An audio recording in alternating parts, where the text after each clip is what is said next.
안녕하세요. 한나입니다. 오늘 하루 잘 보내셨어요? 저는 어제하고 오늘 회의가 좀 있어서 실내에서 많은 시간을 보냈어요. 어제는 회의 시작 전에 준비할 것이 많아서 정신이 없었는데 오늘은 회의 준비를 좀 미리 끝내서 회의 시작 전에 한 30분 정도 여유가 있었어요. 낮에 시작하는 회의였는데 햇살이 따뜻하길래 밖에 나가서 한 15분 정도, 20분 정도 시간을 보냈습니다. 걷기도 하고 앉아서 햇빛을 쐬기도 하고 서 있기도 하고 그랬는데요. 등이 따뜻하니 햇살이 내 몸에 스며드는 것 같더라고요. 그렇게 햇빛 에너지를 몸에 저장한 채로 실내에 들어가서 회의를 하니까 긴 시간 회의를 했는데도 불구하고 어제보다는 훨씬 덜 지치고 집중도 잘 되는 것 같았어요. 나이가 들수록 점점 더 자연을 가까이 해야 하는 것 같고 어떤 우주의 에너지 또 태양의 에너지 이런 것들을 좀 받으면서 내 몸이 식지 않도록 너무 일에만 매몰되지 않도록 자신을 좀 더 돌보아야겠다는 그런 생각을 합니다. 3월부터 한 4월 말까지 봄나물이 많이 나는데요. 1년 중에 이맘때쯤 봄나물을 충분히 섭취를 해주면 건강에도 아주 좋다고 해요. 겨울을 보내고 땅을 뚫고 솟아나는 그런 기운을 가진 봄나물들을 내 몸에 맞게 섭취를 하면 1년 동안 살아갈 힘을 얻게 된다고 합니다. 조금 다듬기가 귀찮더라도 주변에서 나물을 구할 수 있으면 또는 나물 반찬을 살 수 있으면 조금 신경을 써서 나물 반찬도 드시면 좋지 않을까 합니다. 오늘 가지고 온 책은 나는 나로 살기로 했다라는 책이에요. 100만 부가 팔릴 정도로 베스트셀러였죠. 김수연 작가가 글과 그림을 담당했고 마음의 숲이라는 출판사에서 출판했습니다. 보면 이렇게 글이 그렇게 빡빡하게 쓰여져 있진 않고요. 지금 보시는 것처럼 이런 안물, 앙금 같은 그런 그림도 작가가 직접 그리셨다고 해요. 너무 많이 팔린 책을 저는 별로 좋아하지는 않는데 이 책은 읽어보니까 여러분들한테 소개시켜드리면 참 좋겠다는 생각이 들어서 가지고 왔어요.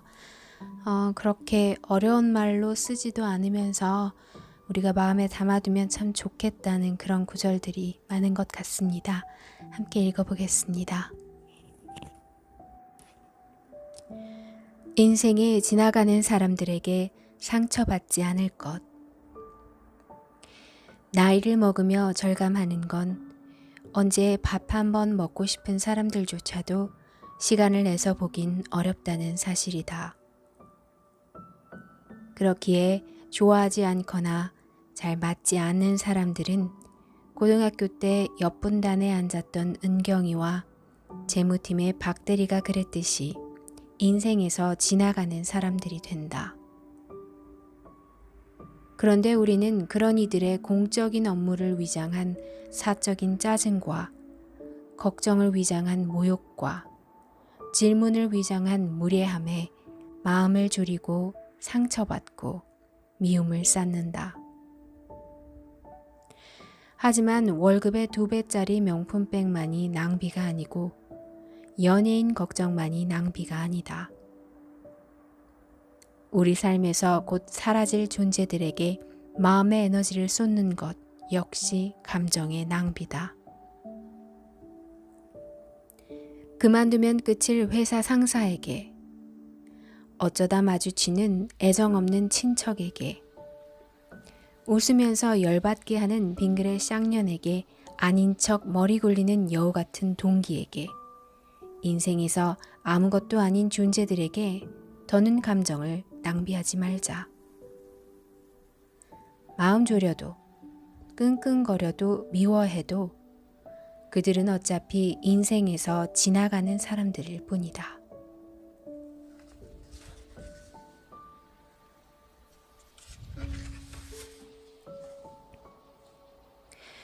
누구의 삶도 완벽하지 않음을 기억할 것. 중학교 3학년 때 같은 반 남자애가 나에게 네가 힘들 일이 뭐가 있겠냐라고 말한 적이 있다. 추측하자면 나는 반에서 잘 떠들고 괄괄한 타입이었는데 조용했던 그 아이는 내가 부러웠던 것 같다. 하지만 당시 중증의 중산병을 앓고 있던 나는 부모님과의 갈등에 괴로워하고 있었다. 대신 난 다른 친구를 부러워했는데 그 친구야말로 힘들 일이 없어 보였다. 예뻤고 다들 그녀에게 잘 보이고 싶어 했다. 그런데 몇 년 후 친해진 그녀는 내게 중3 때가 가장 힘들었다며 선생님들의 차별과 편견에 죽고 싶었다는 이야기를 했다. 신기한 일이다. 그 남자애도 틀렸고 나도 틀렸다. 우리는 자신에게 결핍된 부분을 가진 누군가를 볼 때 그 사람의 인생은 완벽하다고 느낀다. 하지만 과연 우리는 타인에 대해 얼마나 알고 있을까? 박연선 작가의 드라마 청춘시대의 마지막 회에선 한 달간 중국으로 떠나는 진명을 보며 공항 직원들은 부럽다. 너도 부모 잘 만나서 태어나 라며 서로 속닥거린다. 하지만 사실 진명은 6년 동안 식물인간으로 지냈던 동생이 죽은 후 전 재산 170만 원을 털어 무작정 떠나는 상황이었다. 우리는 겉으로 드러난 모습만 보며 타인의 삶의 무게를 짐작하지만 타인의 눈에 비친 우리의 모습이 전부가 아니듯 우리의 눈에 비친 타인의 모습도 전부가 아니다. 우리는 각기 다른 상처와 결핍을 가졌으며 손상되지 않은 삶은 없다. 그렇기에 당신이 알아야 할 분명한 진실은 사실 누구의 삶도 그리 완벽하지는 않다는 것. 때론 그 사실이 위로가 될 것이다. 친구가 갑자기 카톡으로 넌 항상 열심히 사는 것 같아 늘 자극받는다 라고 보내왔다. 난 그냥 엎드려서 쇼핑몰 배송 조회를 하고 있었는데. 누구의 기대를 위해서도 살지 않을 것. 나는 회사를 다니지 않는다. 대단한 포부나 큰 결단이 있었던 건 아니다. 쓰고 싶은 글이 있었고 회사를 다니는 문제는 일단 책을 쓰고 나서 생각하기로 했다. 그러다 문득 난 어떻게 그런 중요한 결정을 이리 쉽게 내릴 수 있었을까 하는 의문이 들었다. 생각해보면 내가 그럴 수 있었던 건 부모님의 양육 방식 때문이었다. 나는 살면서 부모님의 강요에 부딪힌 적이 없었다. 내가 어떤 선택을 내릴 때 의견을 주시긴 했지만 결국은 내 선택대로 할 수 있게 해주셨다. 게다가 중학교 시절까지 공부는 안 하고 만화책만 본 나와 달리 언니는 전교 1, 2등을 하는 우등생이었지만 단 한 번도 언니와 비교당한 기억이 없다. 그 덕분에 나는 부모님에게 인정받지 못할까 두려워하지 않았고 스스로 결정을 내리는 것에 익숙했다. 물론 그런 내게도 부모님에게 좋은 모습을 보여드려야 한다는 부담감은 남아 있었다. 하지만 그 부담감도 잘라냈는데 부담감이 크다고 사랑까지 큰 건 아니라 생각해서였다. 20대 중반 무렵 밥을 먹다가 부모님에게 나한테는 기대를 버리고 하숙생이라 생각해요 라고 말했다. 당연 욕을 먹었으니 기껏 키워놨더니 그게 할 소리냐고 하셨다. 하지만 그 뒤로도 계속 날 하숙생으로 생각하라고 말했다. 물론 나라고 왜 수지 같은 딸이 되고 싶지 않았겠는가.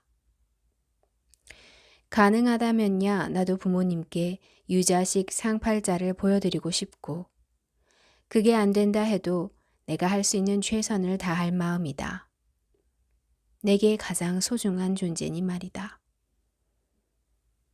하지만 내가 부담감에 짓눌려 산다고 부모님이 행복한 것도 아니고, 부모님을 실망시키는 건 아닌가 안절부절 못한다 해도 안 되는 건 안 되는 거다. 우리는 그저 한 개인으로서 자신의 삶에 책임을 지고 살아갈 뿐이다. 그 삶이 부모님 기대에 맞을 수도 있고 아닐 수도 있지만 부모님의 기대를 충족하기 위해서 살아가는 건 사랑이 아닌 채무감이자 강박일 뿐. 내 삶을 책임지는 것이 나의 몫이라면 자식이 부모 마음대로 살 수 없다는 사실을 깨닫는 건 부모님 몫이다. 우리를 짓누르는 것이 부모님에게 받은 경제적인 지원에 대한 채무감이라면 살며 최선을 다해 갚으시라. 하숙비를 내야 하숙생이 되는 거다. 하지만 우리 삶까지 저당 잡혀 살지는 말자.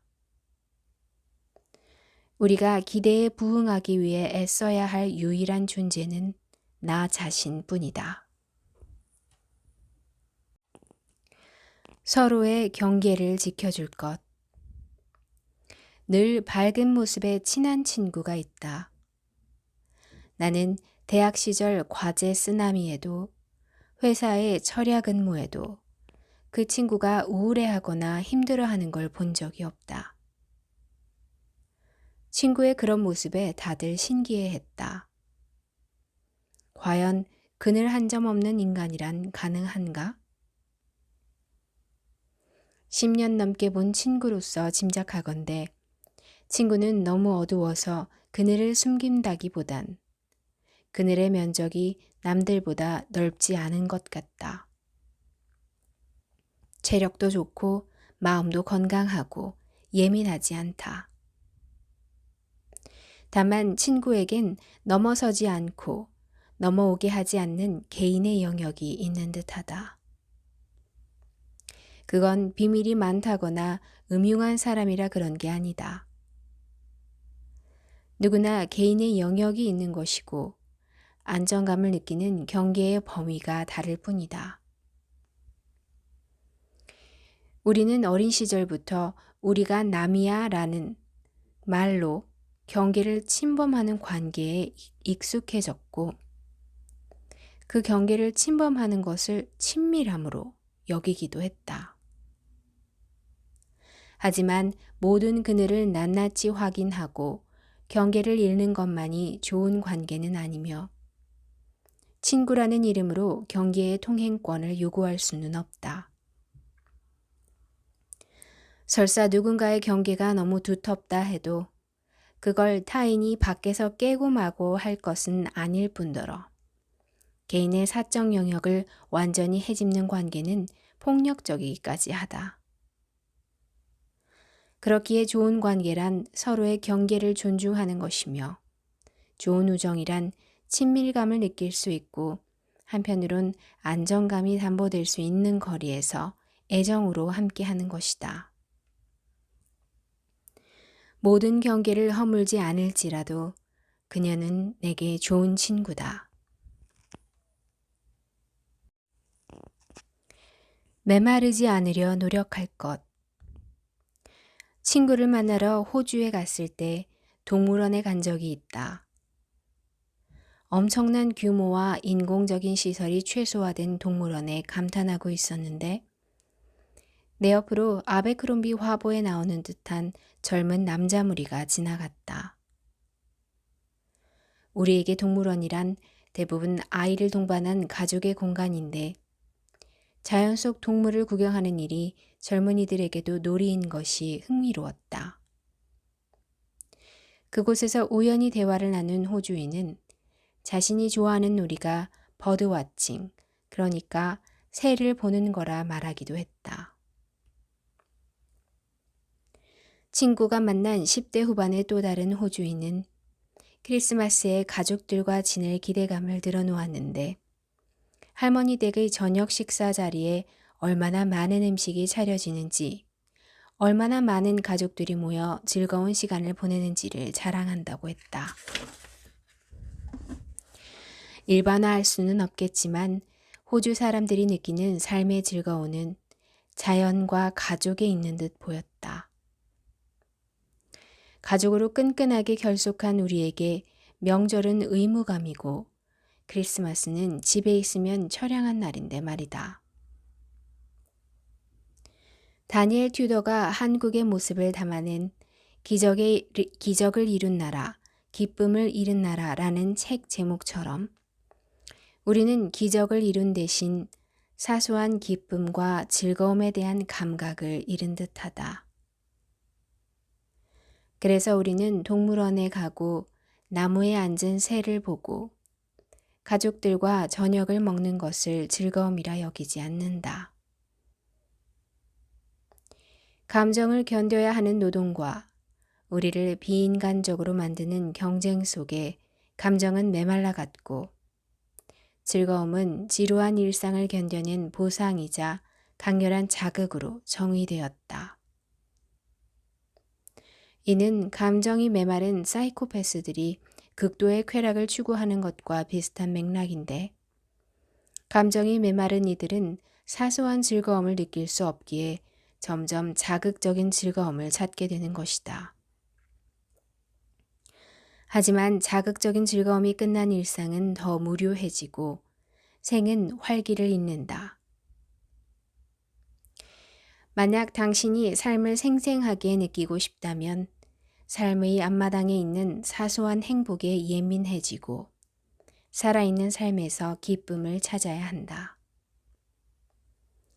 즐거움에 대한 재정의가 필요하며 가능한 어릴 때부터 돈을 들이지 않고도 즐겁게 할 수 있는 놀이와 방법을 익혀야 한다.